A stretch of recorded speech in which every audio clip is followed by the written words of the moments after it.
ಶ್ರೀ ಗುರುಭ್ಯೋ ನಮಃ. ವಾಯುಸ್ತುತಿಯ ಪ್ರವಚನಮಾಲೆಯಲ್ಲಿ 29ನೆಯ ಭಾಗ ಇದು.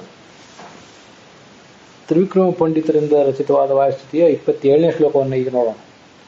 ಗಚ್ಚನ್ ಸೌಗಂಧಿಕಾರ್ಥಂ ಪತಿತ ಹನುಮತಃ ಪುಚ್ಛಮಚ್ಛಸ್ಯ ಭೀಮಃ ಪ್ರೋದ್ಧರ್ತುಂ ನಾಶಕತ್ಸತ್ ತ್ವಮುಮುರು ವಪುಷಾ ಭೀಷಯಾಮಾಸ ಚೇತಿ ಪೂರ್ಣಜ್ಞಾ ನೌಜಸೋಸ್ತೆ ಗುರುತಮೋಕ್ಷೋಃ ಶ್ರೀಮದಾನಂದತೀರ್ಥ ಕ್ರೀಡಾ ಮಾತ್ರಂ ತದೇತತ್ ಪ್ರಮದದ ಸುಧಿಯಾಂ ಮೋಹಕದ್ವೇಷಭಾಜಾಂ. ಈ ಭೀಮಸೇನ ಜ್ಞಾನಿಗಳಾದವರಿಗೆ ಸಂತೋಷ ಕೊಡುವಂಥವನು. ಅವನ ಎಲ್ಲ ಲೀಲೆಗಳು ಹಾಗೇನೆ. ಅವನನ್ನು ದ್ವೇಷಿಸುವಂಥವರಿಗೆ, ಅವನ ಬಗ್ಗೆ ಆದರ ಗೌರವಗಳು ಇಲ್ಲದೇ ಇದ್ದವರಿಗೆ ಅವೆಲ್ಲ ಮೋಹಕವಾದದ್ದೇ. ಶ್ರೀಮದಾನಂದ ತೀರ್ಥ ಅಂತ ಅವನಿಗೂ ಒಂದು ಸಂಬೋಧನ ಇದೆ. ಯಾರು ಜ್ಞಾನ ಭಕ್ತಿಯಾಗಿ ಸಂಪನ್ನರಿದ್ದಾರೆ ಅಂಥವರಿಗೆ ಇವನು ಆನಂದ ಕೊಡುವಂಥವನು. ವಿವೇಕ ಇದ್ದವರಿಗೂ ಆನಂದ ಕೊಡುವಂಥವನು. ಸುಧಿಯಾಂ ಪ್ರಮದದ ಅಂತ ಮೊದಲನೇ ಮಾತಿದೆ. ಜ್ಞಾನಭಕ್ತಿ ಸಂಪನ್ನರಾದವರಿಗೆ ಶಾಸ್ತ್ರವನ್ನು ಕೂಡ ಇವನು ಉಪದೇಶ ಮಾಡುವಂಥವನು. ಭೀಮಸೇನಾಗಿದ್ದಾಗ ಕೂಡ ಅನೇಕ ಚರ್ಚೆಗಳು ಮತ್ತೆ ತತ್ವಜ್ಞಾನದ ಪ್ರಕಾಶಕ್ಕೆ ಕಾರಣವಾದಂತಹ ಚಟುವಟಿಕೆಗಳು ಅದರಲ್ಲಿ ತೊಡಗಿದವನು. ಅದಕ್ಕಾಗಿ ಅವನನ್ನು ಶ್ರೀಮದ್ ಆನಂದ ತೀರ್ಥ ಅಂತ ವರ್ಣನೆ ಮಾಡ್ತಾರೆ. ಸೌಗಂಧಿಕಾರ್ಥಂ, ಸೌಗಂಧಿಕಾ ಪುಷ್ಪವನ್ನು ತರಲಿಕ್ಕಾಗಿ. ಹಿಂದೊಂದು ಬಾರಿ ನೀನು ಮತ್ತು ದ್ರೌಪದಿ ಇಬ್ಬರು ವನದಲ್ಲಿ ಸಂಚಾರ ಮಾಡ್ತಾ ಇದ್ರಿ, ವಿಹರಿಸ್ತಾ ಇದ್ರಿ. ಅಲ್ಲೊಂದು ಸೌಗಂಧಿಕಾ ಪುಷ್ಪ ಅಂತ ಗಾಳಿಯ ಮೂಲಕ ತೇಲಿ ಬಂತು. ದ್ರೌಪದಿಗೆ ಆ ಹೂಗಳು ಬೇಕಾದವು. ಅದನ್ನು ತರಬೇಕು ಅಂತ ಭೀಮಸೇನ ಮತ್ತಷ್ಟು ಸಂಖ್ಯೆಯಲ್ಲಿ ತರಬೇಕು ಅಂತ ಪ್ರಯಾಣ ಮಾಡಿದಾಗ ಮಾರ್ಗದಲ್ಲಿ ಈ ಹನುಮಂತ ಮಲಗಿದ್ದ. ಆ ಹನುಮಂತನ ಬಾಲವನ್ನು ಕೂಡ ಈತನಿಗೆ ಎತ್ತಿಡ್ಲಿಕ್ಕಾಗಲಿಲ್ಲ. ಕಥೆಗೆ ಅನುಸಾರವಾಗಿ, ನೀನಿಲ್ಲಿಂದ ನನ್ನ ಮಾರ್ಗದಿಂದ ದೂರ ಹೋಗು, ನಾನು ಮುಂದೆ ಪ್ರಯಾಣ ಮಾಡಬೇಕಾಗಿದೆ, ನಿನ್ನನ್ನು ದಾಟುವುದು ಉಚಿತ ಅಲ್ಲ ಅಂತ ಭೀಮ ಅವನಿಗೆ ದರ್ಪದಿಂದ ಹೇಳಿದ. ನಾನು ಮುದುಕನಾಗಿದ್ದೇನೆ, ನನಗೆ ಹೇಳಲಿಕ್ಕೆ ಶಕ್ತಿ ಇಲ್ಲ, ನೀನೇ ನನ್ನ ಆ ಬಾಲವನ್ನು ಸರಿಸಿ ಇಟ್ಟುಬಿಡು, ಮುಂದೆ ನೀವು ಪ್ರಯಾಣ ಮಾಡಬಹುದು ಅಂತ ಹನುಮಂತ ಹೇಳಿದ. ಇವನಿಗೆ ಆ ಬಾಲವನ್ನು ಸರಿಸಲಿಕ್ಕಾಗಲಿಲ್ಲ ಅಂತ ಆ ಕಥಾ ಮಹಾಭಾರತದಲ್ಲಿ ಕೇಳಿ ಬರ್ತದೆ. ಇದಲ್ಲದೆ ರಾಮಾವತಾರದಲ್ಲಿ ಸೀತೆಯನ್ನು ಹುಡುಕಿ ತರಲಿಕ್ಕಾಗಿ ಯಾವ ಒಂದು ಭಯಂಕರವಾದ ಆಕಾರವನ್ನು ನೀನು ತಾಳಿದ್ದೆ, ಅದನ್ನು ಕೂಡ ನೀನು ನನಗೆ ತೋರಿಸುವಂತ ಭೀಮಸೇನ ಕೇಳಿದ್ದ.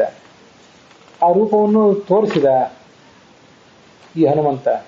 ಅದನ್ನು ನೋಡಿ ರೋಮಾಂಚನ ಆಯಿತು ಈ ಭೀಮನಿಗೆ ಅಂತೆಲ್ಲ ಕಥಾ ಇದೆ.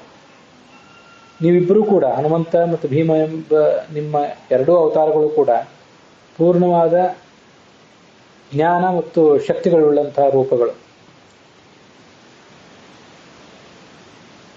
ಮತ್ತೆ ಜಗತ್ತಿಗೆ ಗುರುವಾದವನು ಕೂಡ ನೀನಾಗಿದ್ದಿ. ದೊಡ್ಡ ದೊಡ್ಡ ಶರೀರಗಳು ನಿಮ್ಮದು. ಗುರುತಮ ಅನ್ನೋದಕ್ಕೆ ನೀನು ಗುರುವಾಗಿದ್ದಿ ಜಗತ್ತಿಗೆ ಅಂತ ಅಂದರ್ಥ. ಗುರುತಮ ವಪುಷೋಹ, ಭೀಮನ ಆಕಾರವಾಗಲಿ ಹನುಮಂತನ ಆಕಾರವಾಗಲಿ ಎರಡೂ ಕೂಡ ಒಂದು ಬೃಹದಾಕಾರದ ರೂಪಗಳೇ. ಹೀಗೆ ನೀನು ಹನುಮಂತನ ರೂಪದಿಂದ ಗೆದ್ದಿ, ಭೀಮಸೇನನ ರೂಪದಿಂದ ಸೋತಿ ಅನ್ನುವುದೇನಿದೆ ಕೇವಲ ಒಂದು ಲೀಲಾ ಆಗಿದೆ. ಇದರಲ್ಲಿ ಬೇರೆ ಯಾವುದೇ ಜಗತ್ತಿನ ಅಜ್ಞಾನಿಗಳಿಗೆ ಮಂಕು ಕವಿಸುವಂತಹ ಒಂದು ಲೀಲೆ ಮಾತ್ರ ಇದಾಗಿದೆ. ಹಾಗೆ ಸಜ್ಜನರಾದವರು, ನಿನ್ನ ಭಕ್ತರಾದವರು ಏನಿದ್ದಾರೆ ಅವರಿಗೆ ಸಂತೋಷ ಕೊಡುವಂತಹ ಲೀಲೆಯೂ ಕೂಡ ಇದಾಗಿದೆ ಅಂತ ಅದರ ತಾತ್ಪರ್ಯ. ಶಬ್ದದ ಅರ್ಥವನ್ನು ಗಮನಿಸೋಣ. ಸುಧಿಯಾನ್ ಅಂದರೆ ಸದ್ಬುದ್ಧಿ ಉಳ್ಳವರಿಗೆ, ಪ್ರಮದದ ಸಂತೋಷ ಕೊಡುವಂಥವನು. ದ್ವೇಷಭಾಜಾಂ, ದ್ವೇಷ ಭಾವನೆ ಉಳ್ಳವರಿಗೆ ಮೋಹಕ, ನೀನು ಭ್ರಮೆಯನ್ನುಂಟು ಮಾಡುವವನು ಕೂಡ. ಶ್ರೀಮದಾನಂದ ತೀರ್ಥ ಅಂತ ಭೀಮಸೇನಿಗೂ ಒಂದು ಸಂಬೋಧನೆ ಇದೆ. ಆ ದೃಷ್ಟಿಯಿಂದ ಜ್ಞಾನಭಕ್ತಿ ವೈರಾಗ್ಯಾದಿ ಸಂಪನ್ನರಿಗೆ ಆನಂದವನ್ನುಂಟು ಮಾಡುವವನು ಅಂತ ಒಂದು ಅನುವಾದ ಹೀಗಿದೆ. ಅದಲ್ಲದೆ ನೀನೇ ಶ್ರೀಮತ್ ಅಂದರೆ, ಶ್ರೀ ಅಂದರೆ ದ್ರೌಪದಿ ದೇವಿ, ಅವಳಿಂದ ಕೂಡಿದವನು ನೀನು, ಅದರಿಂದ ಶ್ರೀಮತ್ ಆಗಿದ್ದಿ. ಆನಂದ ತೀರ್ಥ, ಜಗತ್ತಿಗೆಲ್ಲ ಸಂತೋಷ ಕೊಡುವಂತಹ ವರ್ತನೆ ನಿನ್ನದಾಗಿದೆ. ತತ್ವಜಿಜ್ಞಾಸುಗಳಿಗೂ ಕೂಡ ಭೀಮನ ಅವತಾರದಲ್ಲಿಯೂ ನೀನು ತೃಪ್ತಿಯನ್ನು ತಂದುಕೊಟ್ಟಿದ್ದಿ ಅಂತ ಅದರ ತಾತ್ಪರ್ಯ. ಸೌಗಂಧಿಕಾರ್ಥಂ ಸೌಗಂಧಿಕಾ ಪುಷ್ಪವನ್ನು ತರುವುದಕ್ಕಾಗಿ ಗಚ್ಚನ್ ಹೋಗ್ತಿದ್ದಂತಹ ಸಹ ಭೀಮ ಆ ಭೀಮನು ಪಥಿ ಅಂದರೆ ಮಾರ್ಗದಲ್ಲಿ ಅಚ್ಛಸ್ಯ ನಿರ್ದೋಷನಾದ ಹನುಮಂತನ ಪುಚ್ಛಂ ಬಾಲವನ್ನು ಪ್ರೋದ್ಧರ್ತು ಆ ಕಡೆ ಎತ್ತಿಡಲು ನ ಅಶಕತ್ ಸಮರ್ಥನಾಗಲಿಲ್ಲ.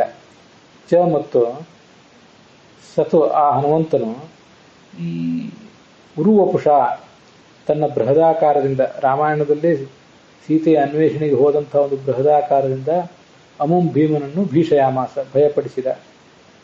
ಇತಿ ಎಂದು ಪ್ರಸಿದ್ಧವಾದ ಏತತ್ ಈ ಕಾರ್ಯ ಏನಿದೆಯಲ್ಲ, ಶಾಸ್ತ್ರಗಳಲ್ಲಿ ಪ್ರಸಿದ್ಧವಾದ ನಿನ್ನೆ ಈ ಕಾರ್ಯ ಪೂರ್ಣಜ್ಞಾನ ಔಷಸೋಹೋ ಪೂರ್ಣವಾದ ಜ್ಞಾನ ಮತ್ತು ಬಲಗಳುಳ್ಳಂಥ ಅದು ದ್ವಿತೀಯ ವಿಭಕ್ತಿ ಷಷ್ಠಿ ವಿಭಕ್ತಿ ದ್ವಿವಚನ. ಅದು ಗುರುತಮ ವಪುಷೋಹೋ ಗುರುತಮ ಅತ್ಯಂತ ದೊಡ್ಡ ಗುರುವಾಗಿದ್ದಿ ನೀನು, ಅಥವಾ ಗುರುತಮ ವಪುಷೋಹೋ ಅಂತ ಭೀಮಸೇನಿಗೂ ಮತ್ತು ಹನುಮಂತನಿಗೂ ಇಬ್ಬರಿಗೂ ಒಂದು ಅವರ ವರ್ಣನ.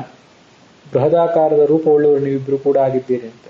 ಕ್ರೀಡಾ ಮಾತ್ರ ಇದು ಕೇವಲ ನಿಮ್ಮ ಲೀಲೆಯಾಗಿದೆ ಅಂತ ಅದರ ವರ್ಣನ ಇದೆ.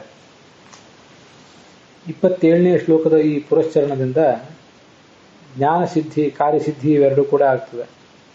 ಬೃಹದಾಕಾರದ ಹನುಮಂತ ಸೀತೆಯಲ್ಲಿ ತರಲಿಕ್ಕೆ ಹೋಗಿದ್ದು ಅಂತ ನೆನಪು ಮಾಡಿಕೊಂಡಿದ್ದರಿಂದ ಕಾರ್ಯಸಿದ್ಧಿ ಆಗ್ತದೆ, ಹಾಗೆ ಜ್ಞಾನಸಿದ್ಧಿನೂ ಕೂಡ ಆಗ್ತದೆ. ಹನುಮಂತ ತನ್ನ ಸ್ವರೂಪವನ್ನು ಭೀಮಸೇನಿಗೆ ತೋರಿಸಿದ. ಭೀಮ ಹನುಮಂತರ ಸ್ವರೂಪ ನಮಗೆ ಕಾಣಿಸಿತು. ಈ ಕಾರಣದಿಂದ ಈ ಕಾರ್ಯಸಿದ್ಧಿ ಮತ್ತು ಜ್ಞಾನಸಿದ್ಧಿಗಳು ಈ ಶ್ಲೋಕದ ಪುರಸ್ಕರಣದಿಂದ ಆಗ್ತವೆ ಅಂತ ನಾವು ಅನುಸಂಧಾನಕ್ಕೆ ತಂದುಕೋಬೇಕು. ಅಲ್ಲಿಗೆ ಈ ಶ್ಲೋಕ ಸಮಾಪ್ತಿಯನ್ನು ಕಂಡಿದೆ.